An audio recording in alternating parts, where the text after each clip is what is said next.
Right guys, welcome back. So we've got Dan back in, played at Royal Lytham a few weeks ago and it was a good experience for you, he said, but since then hasn't touched his clubs.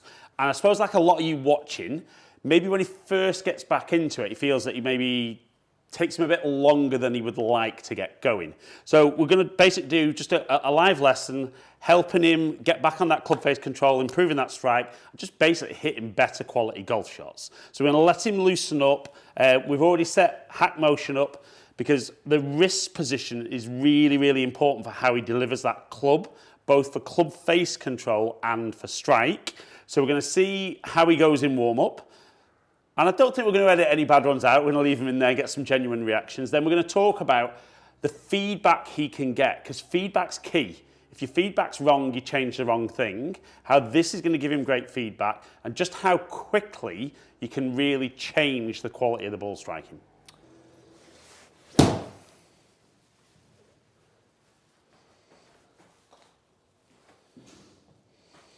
So there we go. Lesson done. Nice. Out the middle, nice and straight, 7-iron, 1-4-3 carry. It's the fluke, Ali.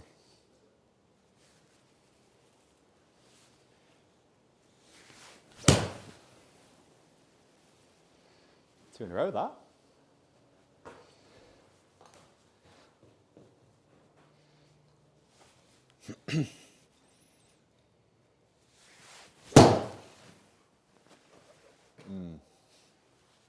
Yeah.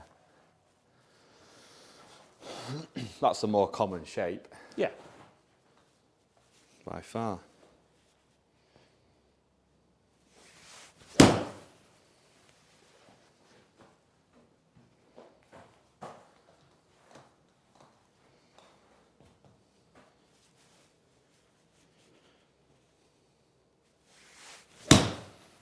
Oh.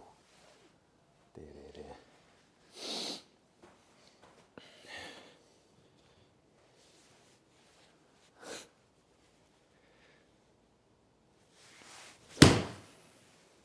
Just inconsistent. Yeah. So inconsistent. Okay, so I think those last two were the perfect example, weren't they? Yeah. You know, the previous one to that, we won't use the word that it was, but we'll say destructive. Yeah. And then the next one, absolutely fantastic.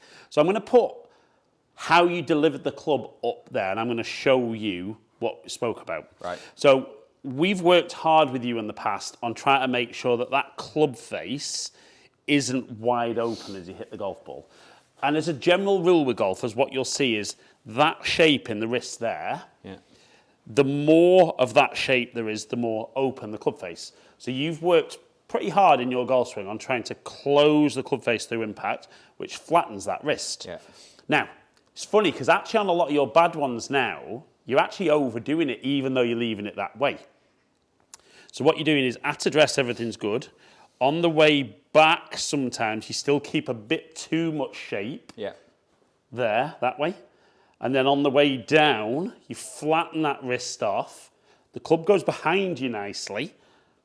Right. But then you're hitting it that way. Is that why I feel like I'm doing it and it's still going that way? Yes. It feels like I've closed it and it doesn't make sense. So what we want you to work on is we want you to feel that on the way back, we're going to keep that club face looking more towards the ball, which is going to flatten the wrist to begin with. And then actually into impact now, we want you to feel like you're almost having a little bit of the old movement back in there. Right. So it's almost like the feedback's actually, you're doing quite a good job down here, but there's a big change from top to bottom. And as a result, you don't always manage to get everything synced up. Where if we can get that club face looking more down at the ball, then you can just swing down as normal and maybe just feel like the club head catches up a little bit earlier through impact. Right. Yeah? I'll try it. Okay, so let's get you hitting a few. Okay, so just to begin with, I want you to swing halfway back and to the top, and we're going to wait and listen for the noise. Halfway back? So keep the club as though it'd be looking more down at the ball. Yeah. And then swing to the top of the backswing. Yeah? Right. So that's where you want to feel at the top of your backswing. Right. Whereas what you've been doing is going too much that way. Okay. See how you lose the sound? Yeah. So when we flatten off a little bit, Right. and then from there you can just swing down. Okay. Right. I wonder why in my practice swing is that just purely psychology that? Yeah. So when the ball's there, Yeah, so I think that's a great question Dan's just asked there. So you maybe feel like you can do it great in the practice swing, Oh yeah, yeah. but then in the actual swing, it's obviously different. Now, if we said, what's the difference between practice swing and actual swing? There's a ball there. The golf ball's involved. And the danger sometimes when we're doing something new, we worry about what the result's going to be. And because we're worried the result might be worse, we tend to then just revert back to type a little bit, slip into our comfort zone. So my thing would be, once you've done a couple of those feels, we're then going to say, right, we're going to hit 3-4 shots, and I don't care what the strike's like and where they go.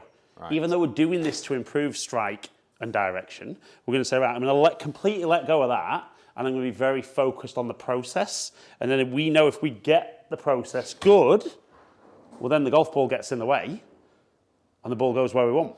Okay. Yeah? Right. So we're just going to keep your attention on your golf swing. Right. Okay.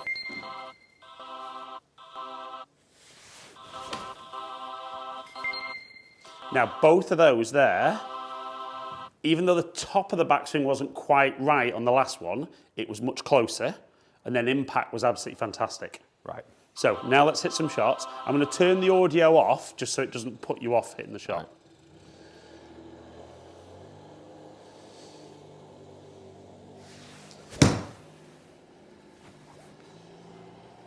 Okay, poor strike. So Wow. there, the top was really good. Yeah. You weren't quite exaggerated enough for impact. Exaggerated enough as in. As in feeling like the club head's going to catch you up. Okay. Yeah? Wow. God. Now there, the top and impact were absolutely perfect. Right. It was really poor strike. We can see we hit the ground first, but actually, even though face and path were bigger numbers, that would have been your normal little draw. Okay. So the movement was good, it was just poor contact.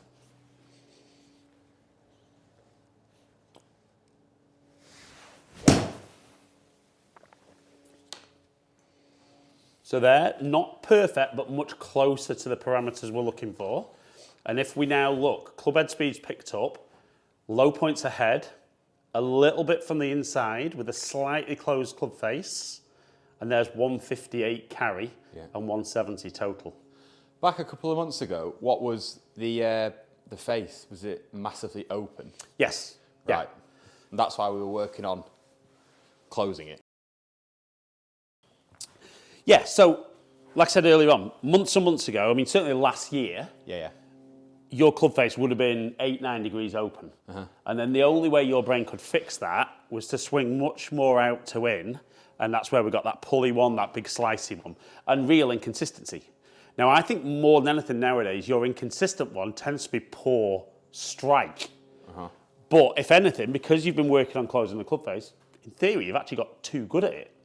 Now, I know that sounds stupid about being too good, but lack of feedback allows us to be a little bit either complacent or slip back to where we've been. Yeah. So all we're doing now is we're saying, right, all the work you've done on closing that club face, which is flattening that wrist, you're actually overdoing it now.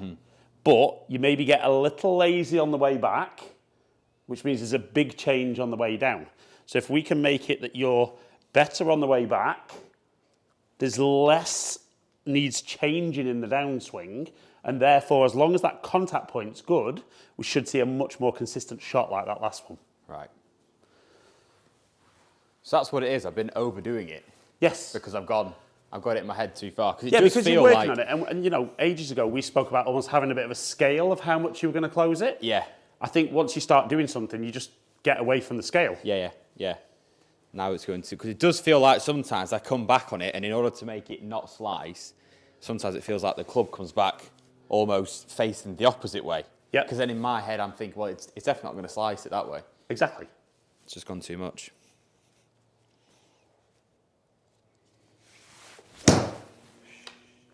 I think there you just stood too close at address. Right. I am finding that. I feel something like I'm falling over the ball. Okay. What's the correct distance? So, really good way of feeling it is pop your hands on the club, get the club head in behind the golf ball. Now move away so that your arms just hang from your shoulders. Yeah? Is that not hanging there then? Yeah, just go on. So there. Yeah. So what a lot of golfers do is they put the feet in position first, Yeah. and then put the club behind the ball. Right. Now, unless all your clubs are the same length, Yeah. you're then guessing your distance from the ball.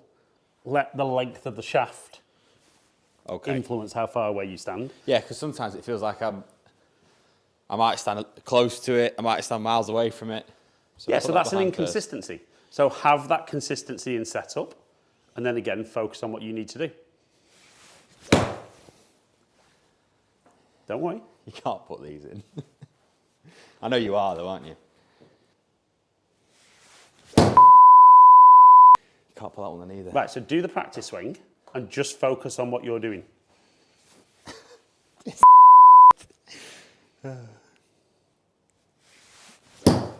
Good. Practice swing's perfect. Yeah. And it feels good. Right. Is that too hard? No. But do you feel sometimes the difference between practice swing and Oh, actual swing? yeah. Do you feel there's more effort in my- the actual swing? Physical effort. Yes. So why Yeah, would yeah. you be putting effort into the swing? I don't know. Why do you think? I don't know, because I want to hit it harder. You want to hit what harder? The ball. So you focus on the ball, not your swing. Yeah, yeah. Okay. Now, anyone watching, comment below, is that something you guys do? Because I would probably say 99% of golfers put more effort in the swing. It's definitely because you try to hit that further. So we don't care how far it goes. We don't care where it goes. You're going to make that swing with that feeling, like the practice swing, Right. and we're just going to see what happens. Right. You should be able to hit it with your eyes closed, shouldn't you, really? Yep. That's it.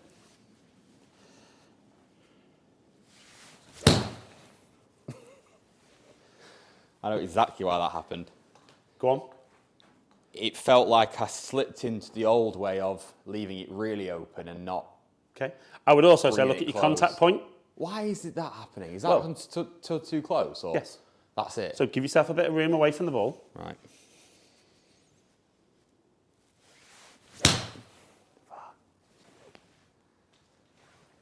So that was still Healy, but your movement was better. Wow. Come on.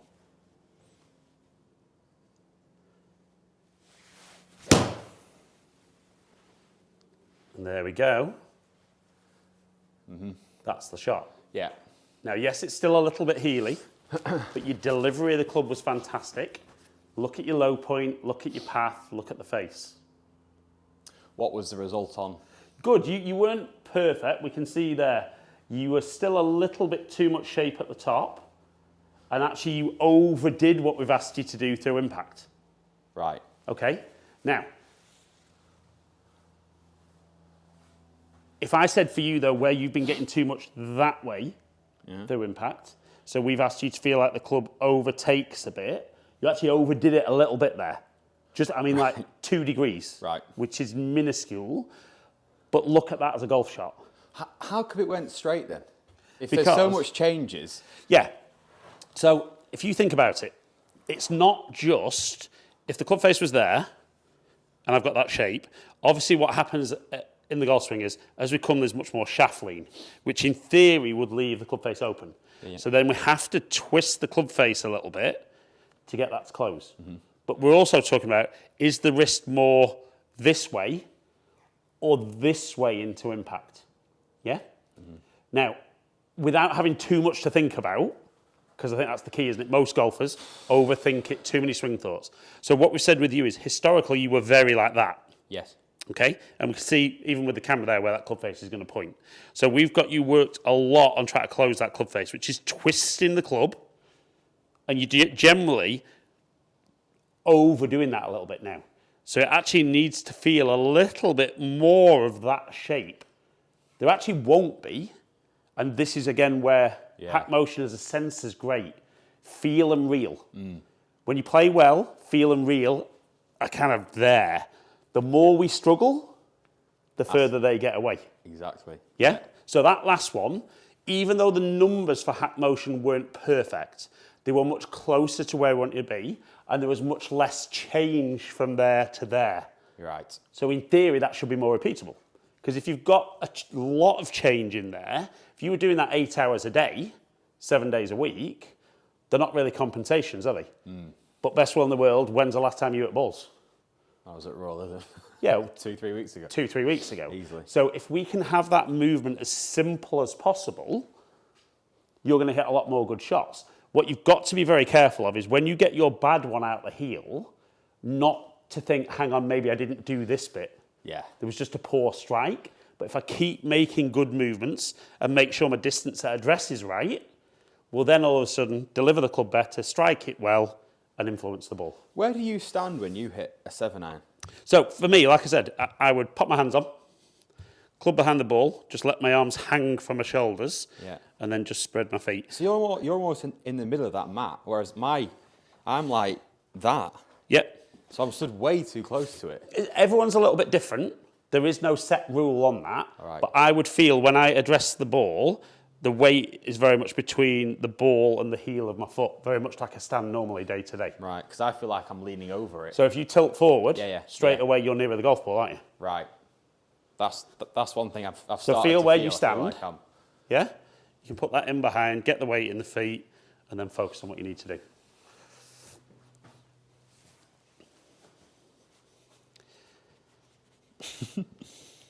Good there?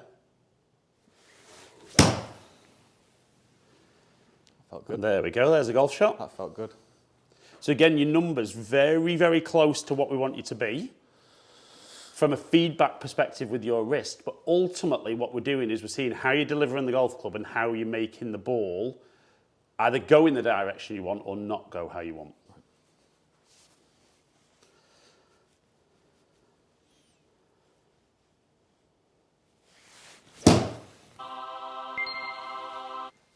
And there we go, another fantastic one.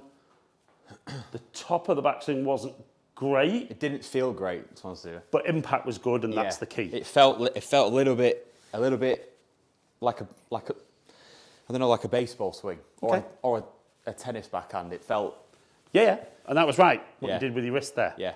Right, so we can definitely see there, and I think, interestingly there, those last 2 or 3, absolutely fantastic. But I think hopefully anyone watching can really appreciate there. When we were actually working on what you needed to do, even though you were maybe swinging the club better, initially some of the strikes and the shots Terrible. were really poor.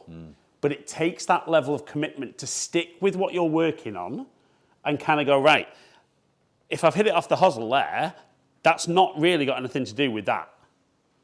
That's just maybe distance from the golf ball. It was because I've changed the swing. I was Yes. hitting it. I was on the grip. So it's really important learning experience that just because the result's poor doesn't necessarily mean you've not done what you were trying. Right. But I say this a lot, videos and coaching. Feedback is key. As long as your feedback's accurate, you work on the right things. If you don't, you end up being a very reactional golfer and kind of like, one bad shot, I'll change this. Now it's another bad shot, now I'll change this. That's the perfect recipe to being consistent. And best will in the world, I know it was only 3 on the run to finish, but those last 3, even though the movement wasn't perfect, the change between the top of the backswing and impact were much smaller. And that way it allowed Dan to be much more consistent in how he delivered the golf club, how he struck the golf ball, how he controlled the club face, and therefore much more consistent shots. But from my perspective, I think that's a really good session because I think that ability to keep you focused on what you need to do, even when some of the results weren't good, you then see the benefit in the last few shots. Definitely. Yeah. Right, guys, so thanks for watching. Unbelievably, there's still less than 20% of you subscribed that watch the videos, despite me calling you out a few times lately. So if you've enjoyed the video, hit the button. Remember, these videos are all about helping you play better golf. The more of you that are following me, comment below, and I'll do videos that are going to help your games get better.